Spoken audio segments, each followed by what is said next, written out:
Olá, você! Eu sou a Deise Feitosa e tenho a honra de apresentar aqui mais uma edição do SETcast. E eu estou aqui junto com meu amigo Bruno Martins, diretamente do Rio de Janeiro. Alô, Bruno! E aí, Daisy, tudo bom? Vamos para mais uma gravação de um episódio do SETcast. Vai ser ótimo. Vai ser mesmo, e só lembrando que somos SETcast porque somos da SET. A SET é uma associação sem fins lucrativos que reúne há mais de 35 anos profissionais e empresas do setor de mídia e entretenimento, com foco em tecnologia, mas também em outras áreas desse amplo ecossistema. A SET ela tem participado ativamente de todas as grandes transformações do mercado de radiodifusão. Ela participou do modelo de definição da TV digital e agora também está a par e participando ativamente dos trabalhos da TV 3.0. Bom, a SET, ela quer falar com todos os públicos e está em todos os canais. E agora estamos aqui com o SETcast, que é um programa de podcast que abre espaço para conversas descontraídas e descoladas com convidados sempre muito especiais. Vamos falar de tecnologia, mas também vamos falar de muitos outros assuntos. Hoje vamos falar sobre TV afetiva, sistemas multimodais e TV multissensorial. Teremos a honra de convidar o Pedro Alves Valentim, que é membro do laboratório MediaCom na Universidade Federal Fluminense e atualmente está concluindo bacharelado em Ciência da Computação, tendo como tema de trabalho a conclusão da TV afetiva e interação multimodal, juntamente com a sua orientadora, a professora Débora Saad. Pedro, seja muito bem-vindo. Obrigada pela sua presença aqui no SETcast. Enfim, é uma alegria poder te receber aqui conosco em nossa casa. Pedro, conta um pouquinho pra gente. TV afetiva, computação afetiva. Você está terminando a graduação, já entrando no mestrado. É muita informação, é muita coisa, Pedro. Conta pra gente aí, fala um pouquinho sobre tudo isso pra gente. Boa tarde, Deise. Boa tarde, Bruno. Vamos lá então. O que é TV afetiva, né? Que é a linha de pesquisa que é, na verdade, o tema do meu trabalho. A minha linha é na TV digital, né? Que já é figurinha carimbada na SET. Mas o que é TV afetiva? Eu, sob a orientação da Débora, a gente está tentando emplacar o casamento entre os conceitos de computação afetiva e a experiência da TV digital, né? Porque a experiência com o computador e a experiência com a TV são duas experiências muito diferentes, com histórias muito diferentes, e com públicos, em muitos momentos, muito diferentes. Só que a computação afetiva é uma conceituação que permite uma interação com mídias muito mais variada, em termos do que se pode proporcionar para o seu usuário, no caso da televisão, para o seu espectador especificamente. Então, o que é a computação afetiva? Imagina que você está interagindo com um sistema de computador e esse sistema de computador é capaz de avaliar qual é o seu estado emocional durante a sua execução. Então, se eu tenho, por exemplo, um site, né, e aí enquanto navego por esse site é capaz de medir para que telas, para que páginas eu tenho mais, por quais eu tenho mais interesse, quais me estressam mais. E tudo bem, isso na computação é um campo de pesquisa aí que já tem décadas e tal, mas para a televisão digital é uma coisa que, se for explorada, foi muito pouco, muito esparsamente, assim, não há uma literatura sobre a captura desse estado emocional do espectador na TV digital, né? E aí basicamente essa linha que a gente está propondo, né? Então imagina que você está assistindo a televisão normal, está assistindo a um canal de TV aberta, e aí a emissora lança uma propaganda de uma novela que ela queira lançar. Você, como espectador, sem ter visto a novela, só tendo a chamada da novela, vai reagir emocionalmente, e às vezes isso transparece para. Aí você poderia perguntar, transparece para a TV? Não, né? Bom, hoje não, mas a nossa proposta é que possa transparecer para a TV. E aí a emissora iria ser capaz de interpretar isso. Então, ela querendo lançar uma novela, antes de lançar o capítulo número 1, já é capaz de avaliar que porcentagem do seu público pode ter interesse na novela, fazer um recorte demográfico, né? Se mais homens ou mulheres têm interesse na novela, faixa etária, uma porção de coisa. Então, é basicamente isso que a gente está chamando de TV afetiva. Nossa, e como é que tudo isso entrou na sua vida, Pedro?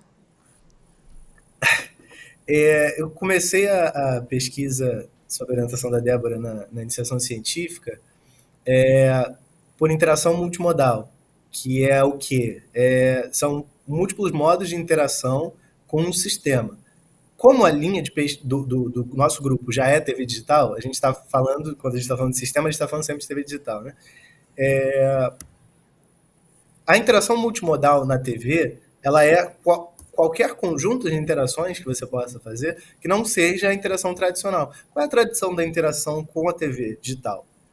Bom, com a TV analógica nem controle remoto tinha, né? Você tinha que levantar e ir lá mexer nos botões e tudo mais.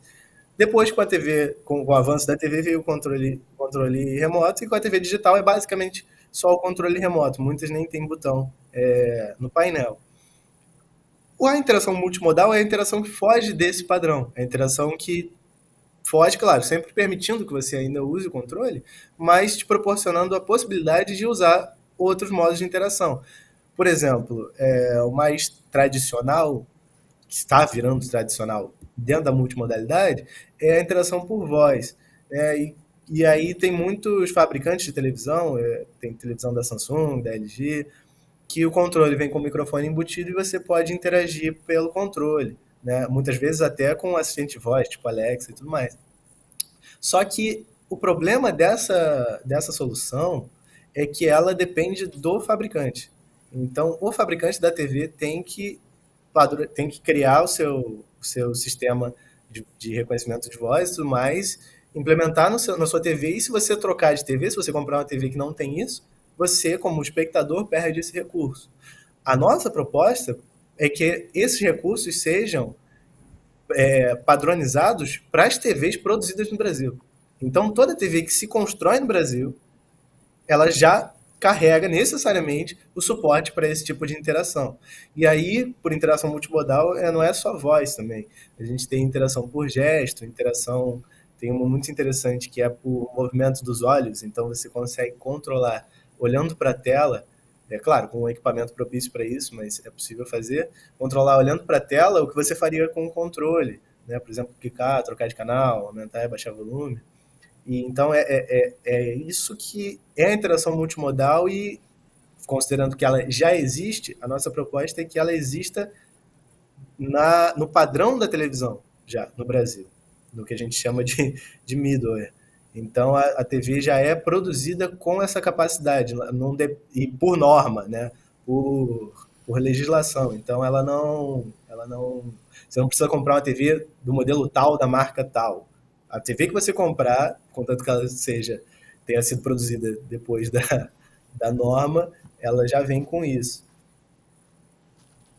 Pedro, aproveitando o seu gancho aí, falando sobre reconhecimento de voz, mas também pensando nas outras formas de multimodalidade, uma das questões que sempre são colocadas quando se fala em reconhecimento de voz, por exemplo, para o português, é a ausência de modelos treinados com um volume significativo de dados, né, de base de dados, né, para que esses modelos eles aprendam o padrão da língua portuguesa falada no Brasil e consigam traduzir isso para comandos, né? Como que você está acompanhando esse cenário? Como é que você vê essa evolução? A gente já tem modelos brasileiros melhores do que há algum tempo atrás? Sim, então, isso que você falou é muito importante, porque é o tipo de coisa que não adianta a empresa lá na Alemanha avançar horrores com a pesquisa, se ela estiver avançando com a pesquisa em português, por exemplo. Se ela não estiver avançando com a pesquisa em português, por exemplo. Para o público brasileiro, isso não serve de maneira geral. Né? São mais de 200 milhões de pessoas. Então, é uma porção de gente que simplesmente não tem acesso a isso. É diferente da pesquisa com o reconhecimento de expressão facial, que aí não muda geograficamente praticamente nada. Né? Do reconhecimento de voz, nesses últimos anos, melhorou bastante, assim, evoluiu bastante no que diz respeito ao reconhecimento da língua portuguesa. A gente ainda não tem, nem de longe, algo que possa ser comparável com o reconhecimento da língua inglesa, mas para o português tem se conduzido pesquisas muito interessantes e já se consegue fazer muita coisa. Na nossa demo, inclusive da SET do ano passado, a gente tinha já reconhecimento de voz em português. Então, assim, já dá para fazer muita coisa. Não é como se faz em inglês hoje, sabe? O que se faz em inglês hoje, a gente não faz com português. Tem as redes, de maneira geral, a que se tem acesso, elas não tem muita comparação, porque, por exemplo, as redes em inglês elas são produzidas e treinadas pelo Google. O volume de dados que o Google tem é impensável. O treinamento deles é muito maior do que um treinamento que se possa conduzir, por exemplo, numa universidade federal brasileira. E o treinamento que eles conduzem é majoritariamente em inglês. Claro, também tem russo, muita gente fala russo. Mas, e outras línguas, também tem espanhol bastante, mas assim, português está atrás dessas, sabe? Então, a gente acaba ficando um pouco limitado nesse sentido, no sentido de que o estado da arte em inglês, o estado da arte é em inglês, e aí em português a gente consegue fazer muita coisa, mas não dá para fazer essa comparação. Respondendo mais diretamente a sua pergunta, sim, avançou muito o reconhecimento de voz para a língua portuguesa e hoje, com o que se tem, já dá para fazer muita coisa. Muito bom. E a minha próxima pergunta tem a ver com o que você acabou de falar. No ano passado, né, o MediaCon, no fórum, né, no stand do fórum, exatamente fez essas demos que mostravam experiências de multissensorialidade, de interação multimodal. E eu lembro que vocês falavam sobre a questão de acessibilidade, de inclusão, inclusive a respeito de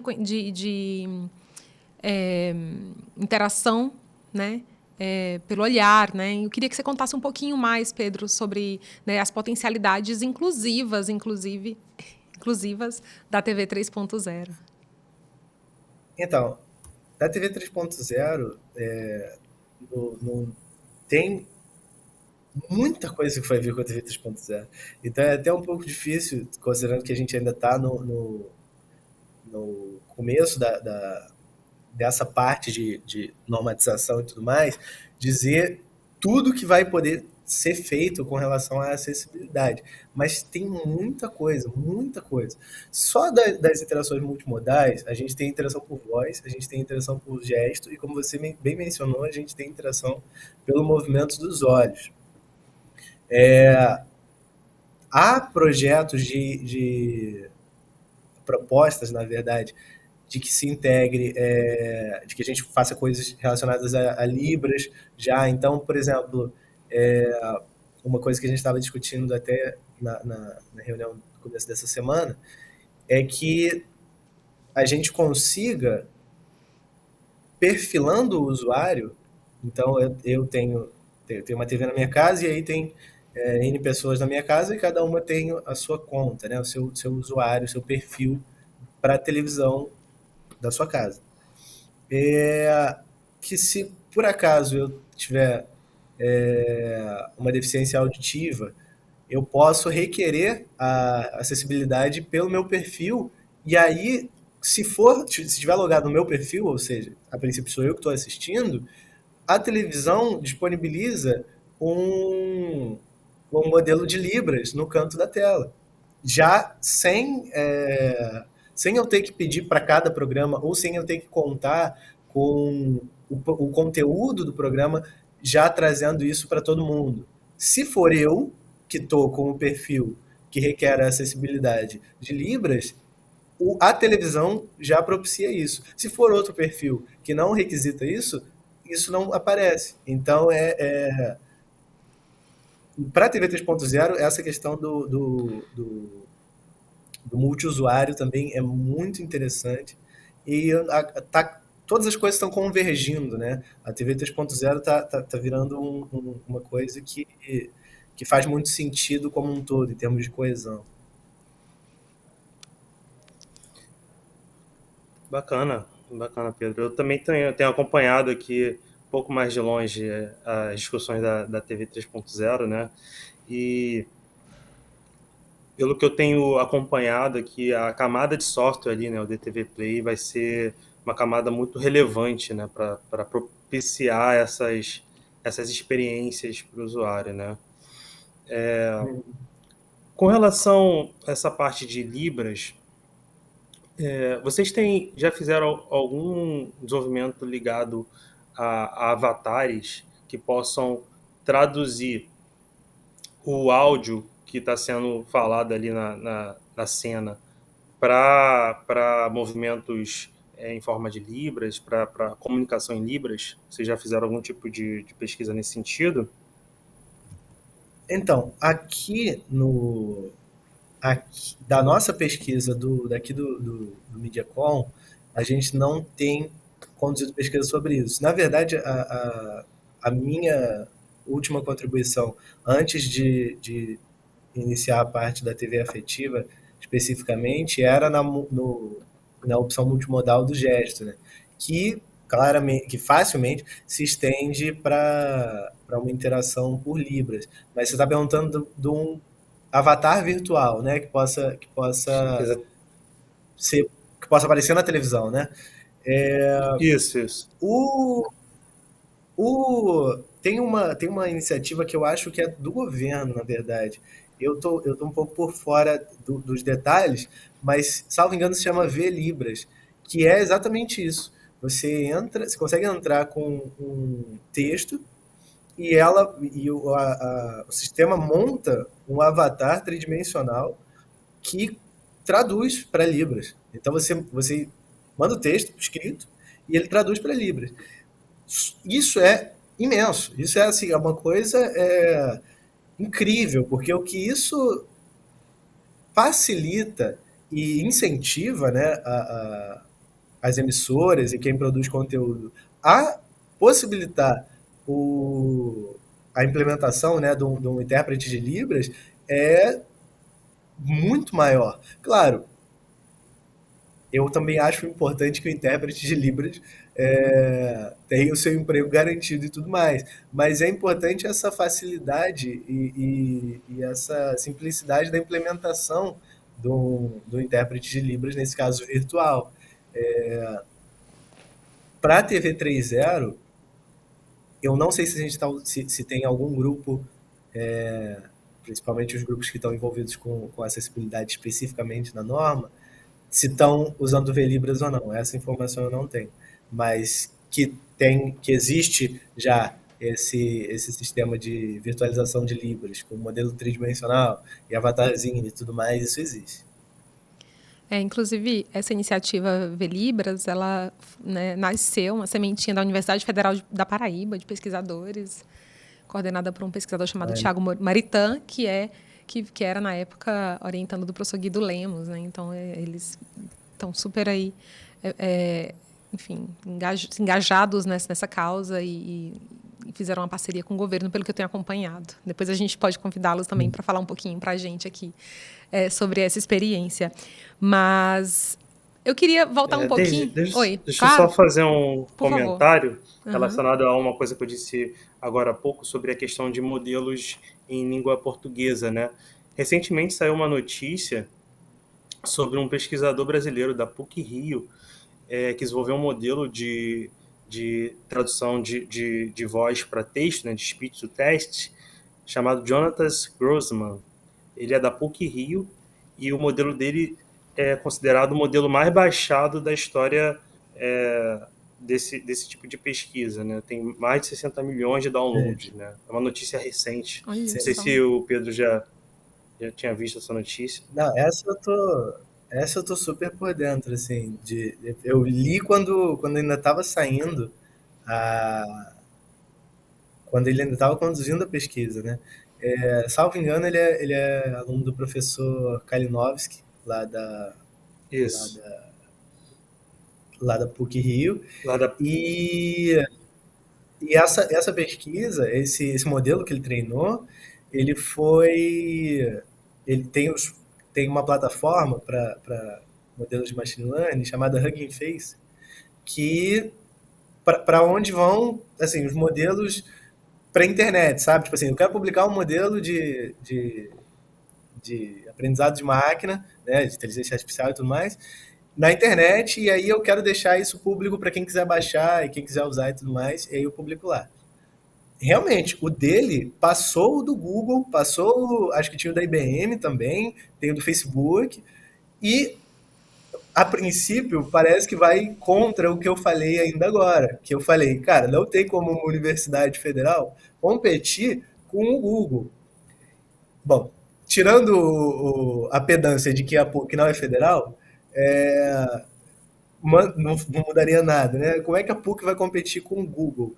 O lance é que, por ele ter interesse, por ser brasileiro, por ele ter interesse em conduzir a pesquisa especificamente para português, a pesquisa dele é melhor do que uma pesquisa de quinta equipe, sabe? Em que os caras designam as melhores equipes, ou as equipes principais, ou os maiores recursos, tanto computacionais quanto humanos, para treinar em inglês, e aí, de repente, em português, lá fora, eles não dão tanto valor para isso. Então, é excelente a pesquisa, ele conduzir essa pesquisa e ter conseguido que ela bata numa métrica, diga-se de passagem, uma métrica de um site gringo, ter batido essas empresas bilionárias é um a maior aprovação que ele podia ter, assim, a maior validação do modelo que ele montou. E é muito importante que isso incentive outros grupos a fazerem, a também não ficarem tipo, caramba, não dá para competir com o Google não sei o quê. Não dá para competir com o Google não sei o quê se a gente for fazer exatamente as coisas que eles estão fazendo.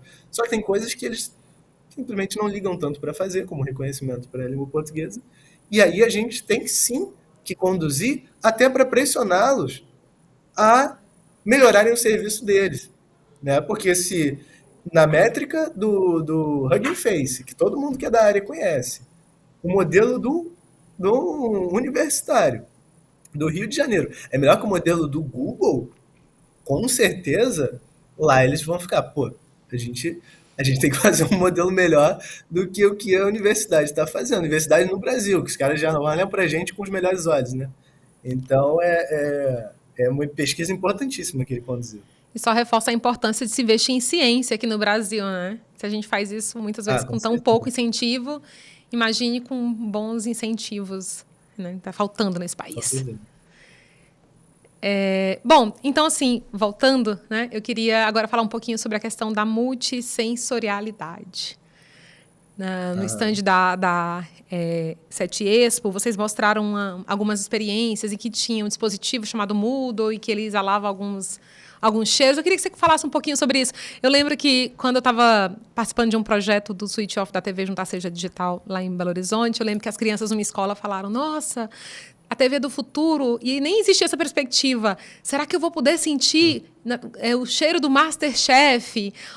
Agora há pouco eu estava almoçando com amigos e um amigo falou assim, quando eu vejo café na TV, eu gosto tanto de café que eu sinto o cheiro e me dá vontade, eu vou lá e preparo um café. Agora, como é que será esse futuro aí com essa multissensorialidade? Fala um pouquinho pra gente, Pedro. Pois é, o multissensorial, se o multimodal é o que o usuário, o espectador, providencia para a TV, para o sistema, né, como ele interage, o multissensorial é como se fosse o contrário, é o conjunto de coisas, ou na direção contrária, né, é o conjunto de coisas que a TV consegue transmitir para o seu usuário além do que a gente já está acostumado, né? Do áudio e vídeo. Né? É, durante um tempo, teve um sonho aí do cinema 4D, que aí você sentava, e aí tinha a cadeira tremia e tudo mais, tudo mais. Só que é aquela coisa, o fato é que não virou norma, não virou coisa normal, assim, padrão, coisa que, vou ver um cinema 4D, assim, é uma coisa extremamente exótica. Não sei se ainda tem muitas salas por aí, e não vingou por uma série de motivos que não cabe entrar aqui. Mas há um interesse em expandir as possibilidades da experiência com o conteúdo. A nossa proposta para o multissensorial, que a gente até levou exemplos para para 7 Expo do ano passado, é que você, na sua casa, possa acoplar a sua televisão, acoplar num sentido amplo, né? Não necessariamente ligar fios, mas que você possa montar um ambiente em torno da sua televisão com o qual a sua televisão se comunique e esse ambiente consista em outros tipos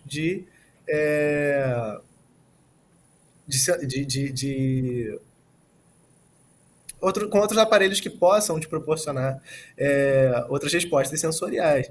Por exemplo, o Mudo que a gente levou para do ano passado, que é um dissipador de cheiro, né? E a gente também tem lâmpadas inteligentes que você pode deixar no ambiente com o qual a TV se comunica. Também tem ventiladores.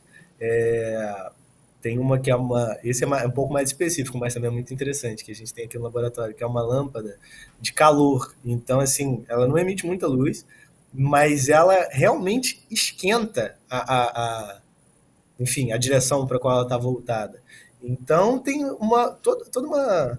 toda uma sorte de dispositivos que se pode acoplar à televisão e com os quais a televisão vai se comunicar. Isso tudo é muito calcado na internet das coisas, né? Só que a internet das coisas acabou se consagrando nesses últimos anos como uma coisa que o usuário tem que configurar, né? O power user, que é o cara que entende de tecnologia e tudo mais, e aí ele configura o seu ambiente, aí ele chega em casa e aí ele aperta um botão e aí já liga o chuveiro e tudo mais, e tudo bem. Para o cara que sabe fazer, ele configurar a casa dele com a internet das coisas e tudo mais, excelente. Só que a gente sabe que essa é a minoria das pessoas. A maior parte das pessoas não está interessada em ter que configurar tudo manualmente. Então, a sacada dessa interação multissensorial que a gente está colocando na TV 3.0, inclusive, é que a TV seja responsável por isso. A TV faz essa comunicação com os dispositivos, você só precisa, realmente, que a TV não tem como fazer para você, comprar os dispositivos e colocar eles do lado da televisão e ligar. Feito isso, a televisão controla esse ambiente e aí, em abstrato, a televisão te produz uma experiência multissensorial, em que, além dela te disponibilizar o vídeo que você já conhece, o áudio que você já conhece, de repente ela controla uma lâmpada inteligente, um ventilador, um dissipador de aroma, né, que esse é muito interessante. E aí é essa que é a noção do multissensorial. Isso abre uma gama de possibilidades para o produtor ali de conteúdo, né? Então, a emissora, por exemplo, está produzindo uma série onde tem uma cena onde venta, onde fica escuro, fica mais claro. Então, tudo isso permite com que a imersão ali no conteúdo audiovisual, né, que deixa de ser só audiovisual, né, passa a ser multissensorial, Sim. seja maior, né? Bacana. Também, até debatendo em sala de aula, os alunos falaram: Mas a gente vai sentir o cheiro do MasterChef, mas acho que alunos, né, acho que é importante, é um lugar do pensamento, da reflexão, e eles problematizaram, mas em pessoas que passam fome, lugares, né, como é que vai, né, enfim, mas aí a gente já pensa, né, tem toda a teoria da cauda longa, então as pessoas até acessarem esses dispositivos, então, enfim, eu queria escutar, né, trazer esse debate aí, porque entra em questões complexas também. Tem a questão da tecnologia, que é a beleza da tecnologia, dessas possibilidades, mas tem essas questões também sociais que a gente enfrenta. Claro, e que inclusive são muitas vezes mais importantes, né? Essa discussão da tecnologia e tudo mais, ela é muitas vezes até muito sedutora, e tem o seu valor, claro, mas ela, por várias vezes, ela deve ser secundária, né? No caso falando especificamente desse exemplo que você deu, né? Ou que os alunos perguntaram, é uma pergunta muito pertinente. É uma pessoa que passa fome. Como é que uma pessoa que passa fome faz já não basta a experiência, se eu entendi a indagação do aluno, né? Já não basta a experiência de estar vendo uma, um conteúdo de comida, 2 horas de gente cozinhando e as melhores comidas e tudo mais, se ela ainda tiver que sentir o cheiro daquilo e tudo mais. É importante, muito importante, esclarecer que essas coisas que a gente está propondo, e quando eu digo a gente, eu digo a norma da TV 3.0, elas são facultativas. As novidades de interação enfim, o multissensorial e o multimodal, eles são opcionais. Então, se você quiser continuar só com a sua tela, assistindo só áudio e vídeo e usando o controle remoto, tudo bem, tudo segue normal. Agora, se você quiser fazer outras coisas, você pode fazer outras coisas, né? E tem a cauda longa e tudo mais, né? Até chegar a esse tipo de tecnologia nesse grupo demográfico e tudo mais, tem essas questões. E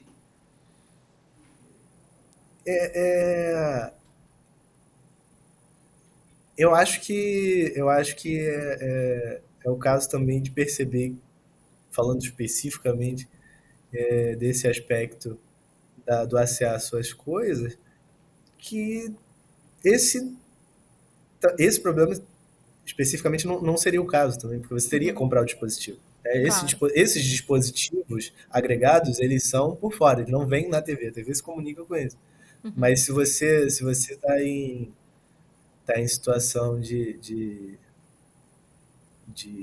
uma crise tão grande que você não consiga comer, é um pouco difícil o caso de que você tenha um dissipador de aroma. Mas, caso por algum motivo tenha, você sempre pode desacoplar, sabe? É uma coisa que a gente sempre fala aqui, né, Daisy, e que está na origem até da criação desse podcast, é que a tecnologia está inserida na sociedade, né? Não tem como a gente desassociar as questões sociais, né, da tecnologia, né? E nesse caso específico eu vejo também que a tecnologia ela tem os dois lados, né? Tem esse lado aí que é um lado que pode ser negativo, dependendo de como essa experiência for traduzida para algumas pessoas, mas também tem um outro lado ali vamos pensar ali na multissensorialidade, né? O lado da acessibilidade, de como permitir com que pessoas... Multimodalidade, desculpa, acho que eu confundi. A multimodalidade, que permitir que pessoas tenham acesso controlem o controle remoto sem necessariamente usar um controle. A pessoa usando voz, tetraplégica, usando pelo gestos. olho. Olha Pelo só, que olho, incrível, exatamente. né? Então a tecnologia ela acaba tem os dois lados ali, né? Então é importante ter consciência ali na hora de usar, né? Todos os envolvidos nesse processo. Acho que refletir sempre é importante. É importante a gente problematizar e a gente também entender quem que é atingido também ou negativamente ou quem é excluído desse cenário. Sim, na verdade, eu arrisco dizer que a tecnologia, arrisco dizer. Eu discordaria. Eu acho que a tecnologia não tem os dois lados. Eu acho que a tecnologia não tem nenhum lado.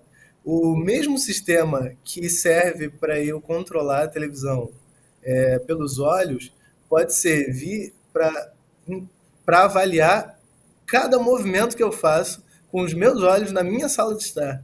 Então, a tecnologia em si ela não tem lado nenhum. Quem vai ter lado é quem implementa essa tecnologia. Exatamente. Né? Assim Todo como, sentido. extrapolando muito, assim como o avião. Né?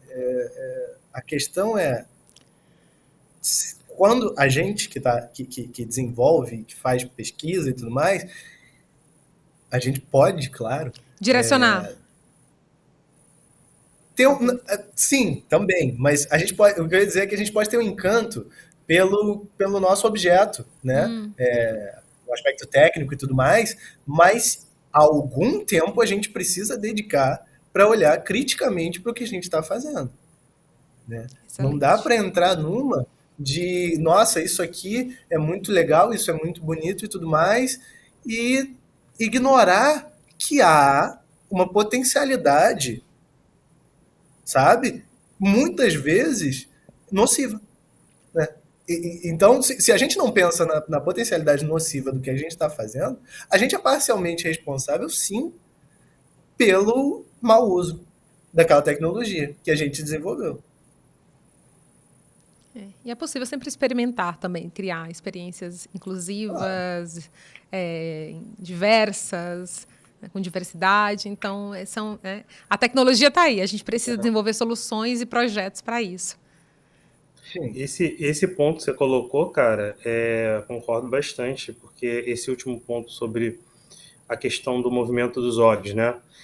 E isso vai gerar um volume de dados muito grande, assim, sobre dados comportamentais para essas big techs, né, como Google, Facebook e tal.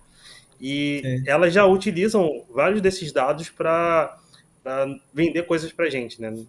Tem uma máxima que diz que quando o produto é de graça, o produto é você, né, no caso, né? Os seus dados são utilizados para vender coisas para outras empresas venderem coisas para você, né? Então, realmente eu concordo contigo. Ter acesso a esse é importante ter um olhar crítico sobre esse volume de dados que vai ser gerado, sobre para onde você olha, o que você gosta, como que você se comporta.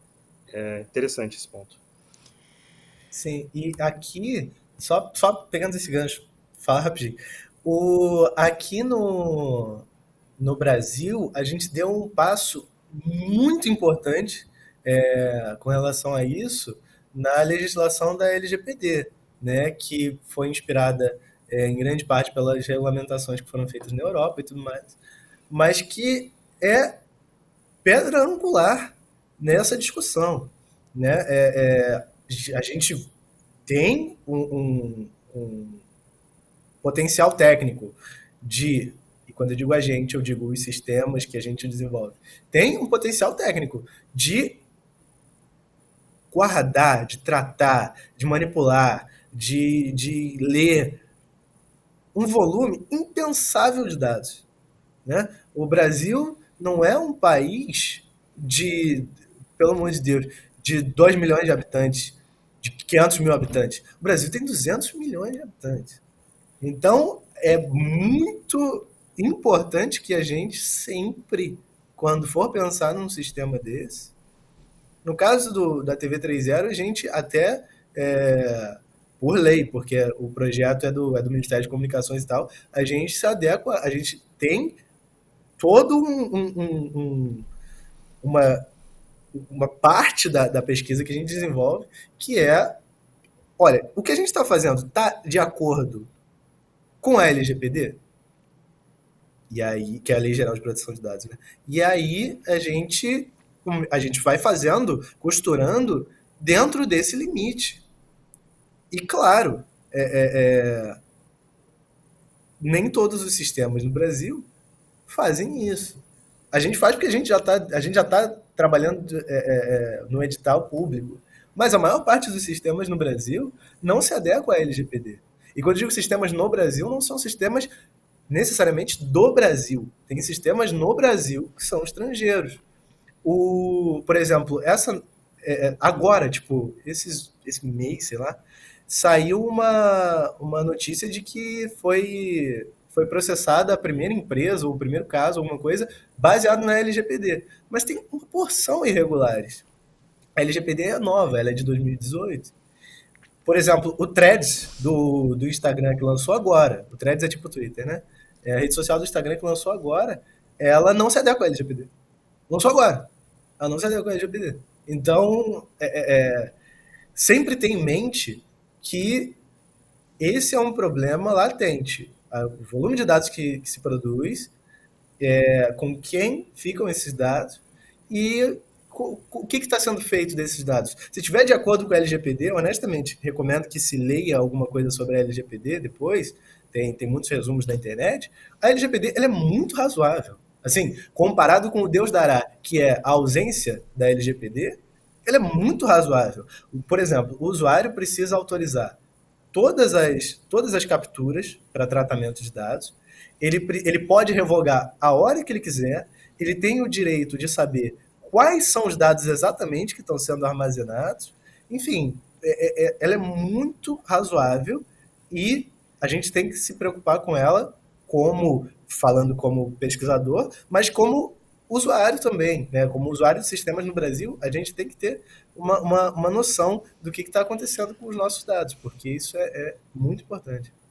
Sim, com certeza. Excelente reflexão, Pedro. Bom, a gente está já se encaminhando, o papo está muito bom, assim, realmente incrível a tua participação, as tuas reflexões. Sempre no final do nosso programa a gente costuma pedir para o convidado para ele nos trazer dicas de filmes, de livros, para que o nosso público possa conhecer mais sobre o tema abordado. Eu queria te pedir, né, fazer esse pedido, mas eu também queria te fazer um outro pedido. Eu queria saber quem que é o Pedro, além de tudo isso, além do cara que, né, que deve estar terminando a graduação, que já está indo para o mestrado, trabalhando com TV afetiva, mas quem que é esse Pedro? Tá bom, vamos lá. Pelo ensejo do que a gente está falando, se eu tivesse que recomendar um livro, um filme, eu acho que eu ia recomendar o filme Ela, que em inglês Her, que a princípio pode parecer que não tem muito a ver com TV digital e com essas coisas que a gente está falando, mas tem a ver com um sistema que te conheça. Né? Quais são os limites da relação que a gente, como usuário, tem com sistemas que conheçam a gente? No caso, bom, não vou contar o filme, mas na narrativa essas coisas se confundem e criam cenários muito absurdos, mas que não são absurdos do ponto de vista técnico, são absurdos do ponto de vista emocional, né? Então eu recomendaria esse filme. Agora, quem é o Pedro, além do cara que está terminando a graduação e iniciando o mestrado? Pergunta muito injusta para quem está terminando graduação e iniciando mestrado, porque nesse momento eu me sinto só o Pedro que está terminando graduação e iniciando mestrado. Mas, bom, eu sou um cara que gosta muito de arte, de maneira geral, né? Inclusive, acabei caindo nessa da TV digital, porque isso, embora tenha muita técnica, está diretamente relacionado ao conteúdo artístico, né? Sou músico, adoro ler. Sou mais da poesia do que da prosa, para ser sincero, mas dá um pouquinho de vergonha de falar isso, porque o cara da computação que lê poesia tem um estigma, como se não fosse possível que eu acreditasse nos dois, né? Um dos dois não está certo, mas na verdade eu gosto muito. Então, assim, talvez o Pedro da computação seja o Pedro mais estranho de todos os Pedros, nesse sentido. Que bacana. Obrigada por compartilhar, Pedro. Obrigada, que bonito. Eu lembro que no laboratório em que eu trabalhei, o professor dizia, a gente trabalha com computação, mas todo mundo tem que ter algum dom para arte para trazer essa sensibilidade. Então, muito bonito escutar quem você é e também todas as contribuições que você traz para a sociedade, enquanto acadêmico, pesquisador, que, enfim, está embarcando em uma grande jornada e é numa jornada super disruptiva que também caminha rumo à TV 3.0 brasileira. Queria agradecer a tua participação aqui no nosso programa, também queria agradecer a participação, também compartilhar esse programa junto com você, Bruno. É sempre um prazer. E você é sempre o nosso convidado. Quando quiser aqui, venha bater papo conosco. A gente quer sempre te ouvir, Pedro. Volte mais vezes. Tá bom. Obrigado pelo convite. Bom, esse ano a gente vai levar demo para a 7Expo de novo. Eu não vou estar lá esse ano, mas vai ter 2 representantes do laboratório. E a nossa demo, eu não vou falar muito sobre o que é, mas para quem como vai ser em São Paulo, né, a gente vai levar experiências e conteúdos do Rio de Janeiro, porque, bom, quem está em São Paulo já conhece São Paulo. Talvez seja interessante dar uma olhadinha no que tem no Rio. Pedro, obrigado, cara. Foi ótimo te conhecer. Eu vou te seguir aí nas redes sociais. Só fazer um adendo aí, já que você citou o professor Kalinowski, da PUC. Ele recentemente lançou um livro muito bacana, Engenharia de Software para Dados, se eu não me engano, é o nome do livro. Eu tenho o livro, inclusive, é um livro muito bom, que aborda de forma muito ampla esse tema de engenharia de sistemas para dados. Sim. Muito bom, muito bom. Então, muito obrigada pela participação. Só lembrando que o 7Cast foi gravado na VEM TV, com produção executiva de Igor Moraes, direção de imagem Giovanni Fernandes, produção Matheus Santos e Raquel Pazin, coordenação Luana Bravo e Tito Liberato. E também, não poderia deixar de ser, a apresentação aqui da Deise Feitosa e do Bruno Martins. Obrigada, pessoal, e até a próxima!